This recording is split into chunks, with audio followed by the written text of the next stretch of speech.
So, why don't we start with you giving us an overview of what Genesis Homesteads is in terms of the type of work you do and who your clients typically are, and also if you can tell us about your lovely co founder and partner.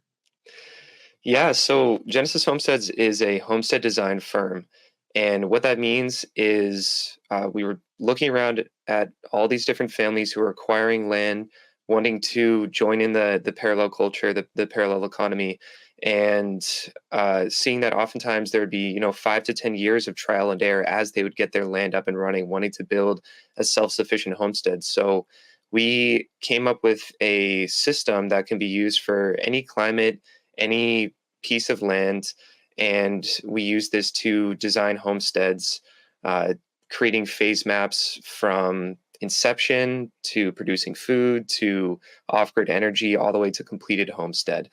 And we work with families with any size of land or living situation. Even if somebody listening is in an apartment and they just want to have a consultation about how to produce all their own food, all the way up to having a 10,000 acre ranch, uh, we kind of do it all because of our diverse background.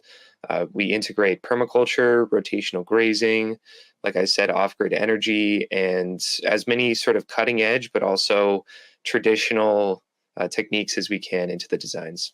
There is a huge movement right now with all the craziness that went down with the lockdowns, with people questioning, am I even going to be able to eat meat in 5 years? And we've kind of been given this dichotomy of like you can live in the city, or if you're affluent, you can live in the suburbs. But nature, that's sort of off limits, or that's crazy. If you're hardcore and you want to go be a Yellowstone rancher, maybe you could do that. But in reality, most people lived this way 150 years ago, just on a couple of acres with their family, producing their food and making it work in the day to day. And I think it's presented in media purposefully as sort of like a slog, or you're never going to be able to do anything else. You're never going to be able to make art or have a job where you do something else. But it takes a village. Like we're meant to do these things together, which is also where my company comes in, and resources like Parallel Times as well, and everybody that's contributing to this movement to be able to make homesteading accessible to people who are not necessarily coming from a farming background or coming from a homesteading background.